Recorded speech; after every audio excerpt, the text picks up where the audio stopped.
Hi there, my name's Andy Young and I'm one of the automotive lecturers down at Unitec in Auckland, New Zealand.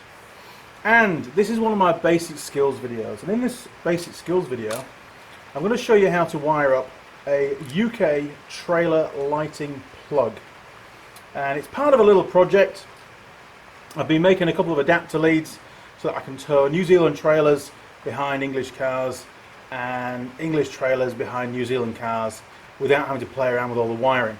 I can just use these little adapter leads and just plug them in. Now sure, you can buy them, but hey, it's more fun to make them, isn't it? Okay, so I'm pretty much near the end of my double project, and this particular adapter has got a New Zealand socket, so that will plug into the New Zealand trailer lighting. And then on this end of the wire we're going to fit a UK 7-pin circular lighting plug on the end of that wire, and then that will plug into the English car that I have, my Nissan Safari, Nissan Patrol actually. Plug it in, and then the lights on the trailer will all work, it will be compatible. So here we go. Okay, so the first job really is to remove the rubber boot at the end, get that out of the way, and we're going to slide that straight onto the wire because I'm a dab hand at leaving those off. Now the next job is to split this, and these split down the middle. A couple of screws just there, look, little posi screws. We'll get a screwdriver and we'll just slacken those off, and we'll see what we've got inside.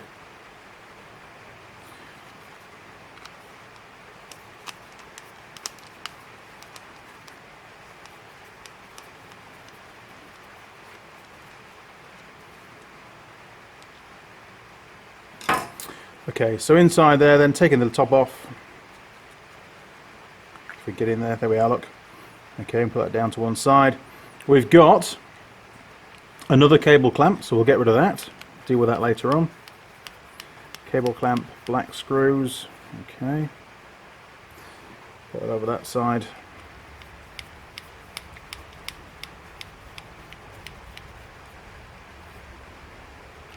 There we go. Take the clamp out, metal clamp this time, okay.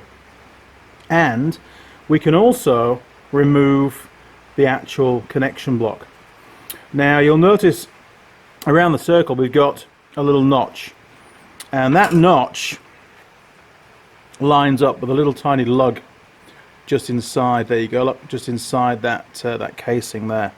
So when you put it back together, it's really important that you line that lug up. There we go, look, with the actual connector. Otherwise, if you don't do that, these are going to be in the wrong position and they're all going to line up with the wrong terminals in the socket, and then you could have all sorts of problems. Okay, so we can put all that down to one side, and all we're interested in at the moment is this bit. However, there is one thing we need to do before we start connecting things up, and that is pop that back in there again, and there we go. We need to determine how much of this outer insulation, the black insulation, the outer part of the wire, to trim back. And the cable clamp fits across here, so if we go up to about there, cable clamp there, we need a bit of spare as well because obviously we're going at angles all over the place. So if we cut to the back of the cable clamp, that should give us about an extra 10mm. Now to trim this back, all we need to do, I always use a pair of side cutters, and just very gently just nibble the outer. And I find this is a really good way of not cutting through the insulation on the actual wires. If you use a blade, then it's very, very easy to actually catch one of the wires and take some of the insulation off, which is a bad thing. You don't want that. Okay, and if there's still a few little strands, just give it a wind around and they'll all snap off. Then you can pull that out of the way. Okay, so now we can just fan out all those wires, and you'll find that there should be 7 because it's a 7-core cable. There we go, look. And if we look back in the plug, we need to screwdriver, there we are, look. When they're new, all these little screws are all the way in, and we need to slacken those off all the way out. If I can work out where it is, there we are, look. But not too far. We don't want the screw to fall out because they're a real pain to thread back in again. So we'll just whiz round that plug, winding them all out. There we go. And again. And you may notice while I'm moving the plug around, there's some various numbers around the outside. So there's number 6, number 5, 4, 3. There's a 2 somewhere around here, and there's going to be a 1. Well, there's number 2, and there's number 1. And the middle one, take it from me, that's number 7. Okay. And those numbers will become apparent a bit later on. They're a reference number for the cables. I'll be putting on the video for you a diagram which actually shows you how to connect which wires go where, what numbers they are, what numbers they relate to on the actual plug.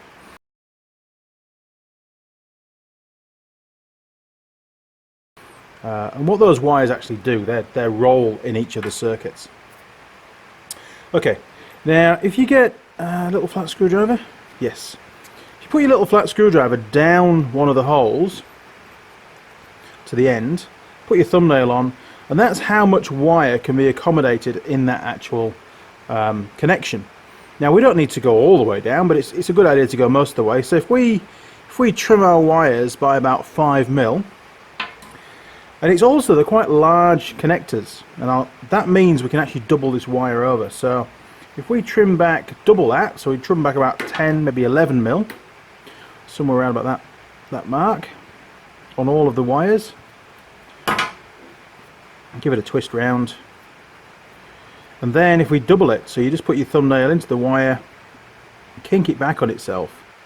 What that does is it gives that connector, the terminal, a lot more wire to grip onto. It makes it a far better connection, and that loop also helps prevent it from being pulled out. So about 11 mil. There we go, and just do that for each of the wires. Doesn't take long. If you want to do a really cool job, then you can actually drop some solder on these wires once you've done all this bit, and that really helps to prevent them from getting corroded by the elements. Makes a really neat job actually. And no, I'm not doing it, not today. Okay, there is another video out there on my channel that shows you how to solder, so you can watch that if you want to do that bit. There we go. Now obviously the kitchen table is always the best place for this kind of thing because it's nice and warm and endless supplies of coffee, biscuits, that kind of thing. It's lovely. But unfortunately I'm stuck out in the workshop today.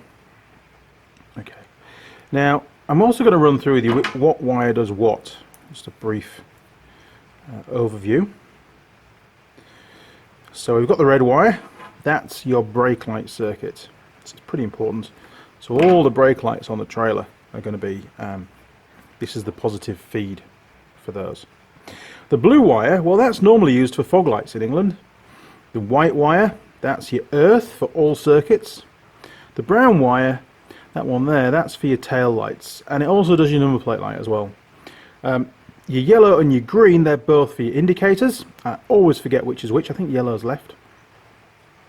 And of course you've got a black. Now the black normally isn't used, but on some trailers the brown does one side of the tail lights on the vehicle, and the black does the tail lights on the other side of the trailer. Now often cars are not wired like that, so you'd need to put a bridging wire between the two respective plugs on the actual socket to make that work. So that's something you've got to bear in mind when you come to wire these things up.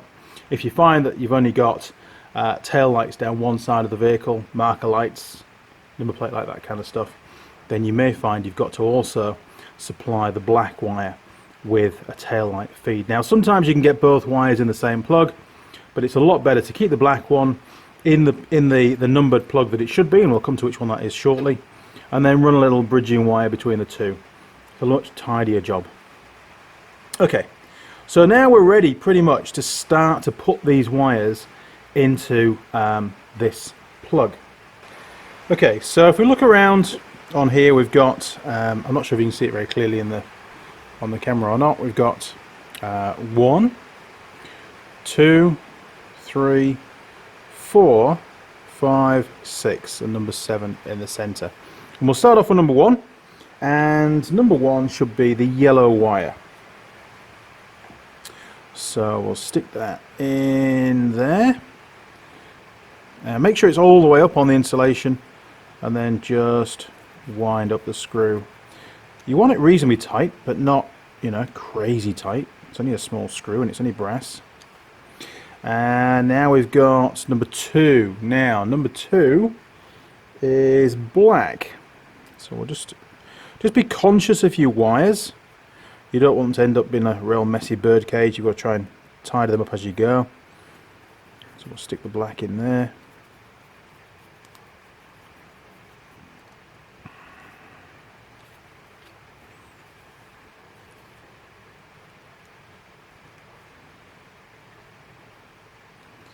There we go. And number 3 is white. So your white's the earth. Now sometimes the white cable is a bit thicker than all the rest, and you may not be able to double it over. It just depends on the type of socket that you've got. So I'll put in number 3 in there, the white one. Tweak that up. Try and get it pretty tight. Earths are very important. There's that connection. Trailers often have bad earths, dull lights. It causes all sorts of weird stuff to happen. Okay, now number 4 is the green one. So that's just hiding around here, look.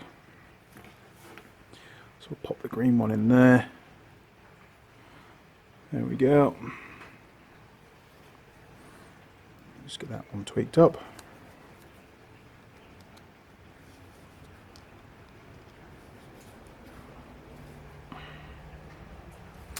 Now, number 5. Number 5 is the blue. Now remember, the blue is the one that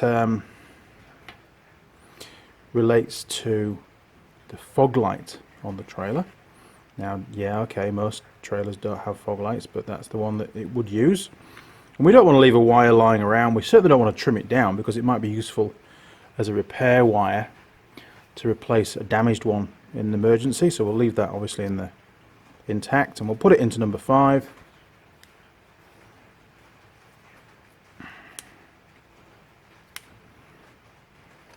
So number 6, red brake lights, really important, and we'll pop that into there. Again, make sure it's all the way in, and then tweak up the screw.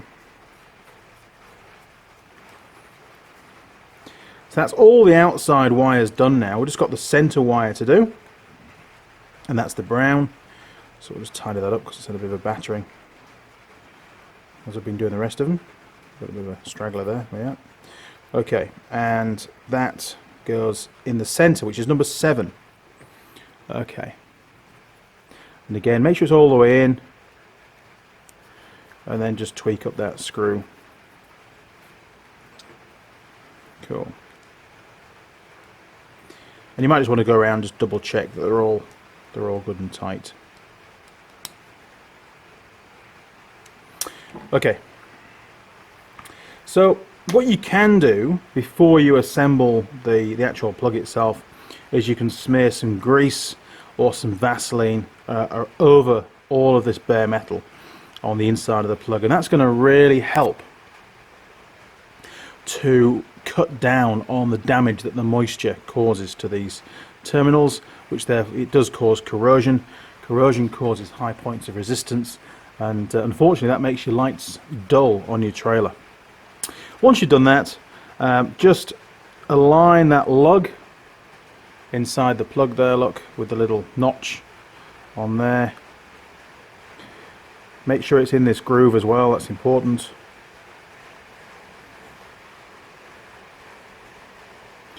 Almost there.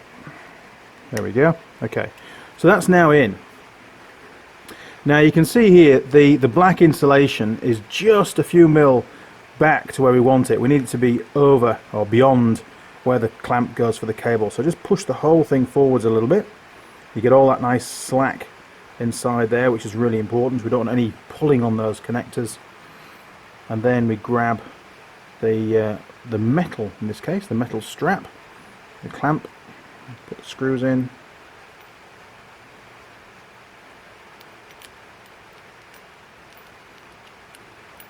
And then we can tweak all of that up.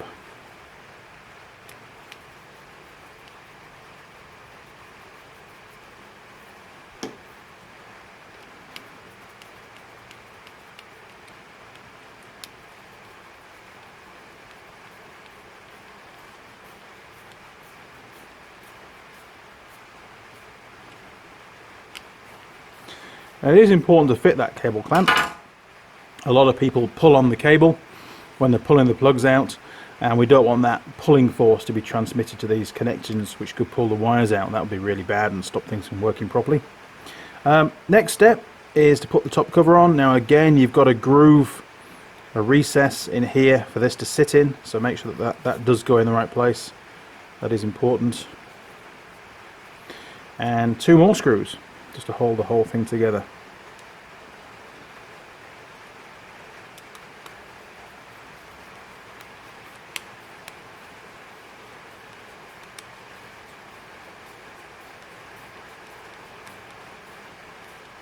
Okay, that's one, and the second one, there we go.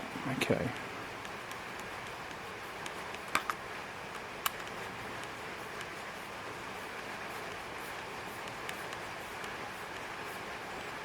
Great job.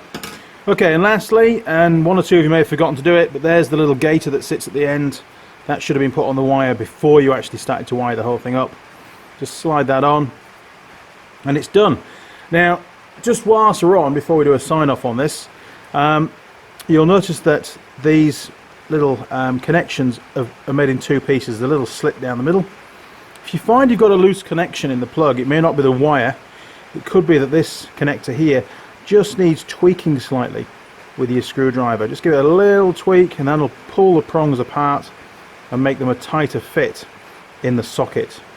And there's also in the socket, there's the opposites, the males for these 3 females. You can also give those a tweak as well. And you know, over time they lose their pressure, and they do sometimes get a bit loose in there, so you don't get a very good connection. Okay, so there you go. That's the end of 4 separate little videos that I've made this morning regarding wiring up various trailer sockets and plugs, whether they're from New Zealand or England.